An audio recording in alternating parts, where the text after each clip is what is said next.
പണം ഉണ്ടാക്കുന്നതിനെ പറ്റിയിട്ട് ഞാൻ പഠിച്ച 5 കാര്യങ്ങളാണ് ഞാനിന്ന് പറയാൻ പോകുന്നത്.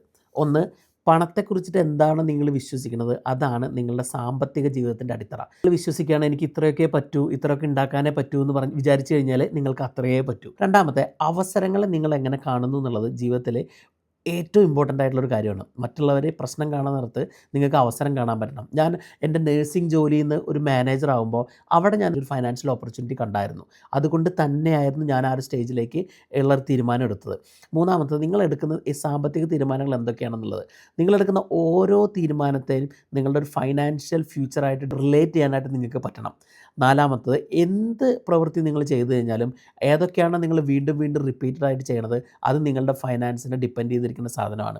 നമ്മളുടെ ബിഹേവിയറാണ് അല്ലെങ്കിൽ നിങ്ങളുടെ ശീലങ്ങളാണ് പണത്തിനെ സൃഷ്ടിക്കുന്നതും അതേപോലെ തന്നെ പൈസ ഇല്ലാണ്ടാക്കുന്നതും. ആരോ പറഞ്ഞ പോലെ നിങ്ങളുടെ അക്കൗണ്ടിൽ എത്ര ബാലൻസ് ഉണ്ടെന്ന് കാണിച്ചു തന്നു കഴിഞ്ഞ് കഴിഞ്ഞാൽ നിങ്ങളുടെ സ്വഭാവം എന്താണെന്ന് പറയാമെന്ന് സൈക്കോളജി ഓഫ് മണി എന്ന് പറയുന്ന ബുക്കിൽ പറഞ്ഞിട്ടുണ്ട്. അതൊരു ഇൻട്രസ്റ്റിംഗ് ആണ് അല്ലേ. അഞ്ചാമത്തത്, നിങ്ങൾ സൃഷ്ടിക്കുന്ന ഫലങ്ങൾ എന്തൊക്കെയാണെന്നുള്ളത്. നിങ്ങളുടെ സാമ്പത്തിക ഫലങ്ങൾ എപ്പോഴും നിങ്ങളുടെ ചിന്ത, നമ്മുടെ ഡിസിഷൻസ്, നമ്മുടെ ബിഹേവിയർ, ഇതിൻ്റെ ഒക്കെ ഒരു റിഫ്ലക്ഷനാണ്. അതായത് എന്ത് നിങ്ങൾ വിശ്വസിക്കുന്നു, നിങ്ങളുടെ അവസരങ്ങൾ, തീരുമാനങ്ങൾ, നിങ്ങളുടെ ബിഹേവിയറുകൾ, നിങ്ങളുടെ റിസൾട്ട്സ്, ഇതാണ് ഇതിൻ്റെ ഏറ്റവും വലിയ അടിത്തറ.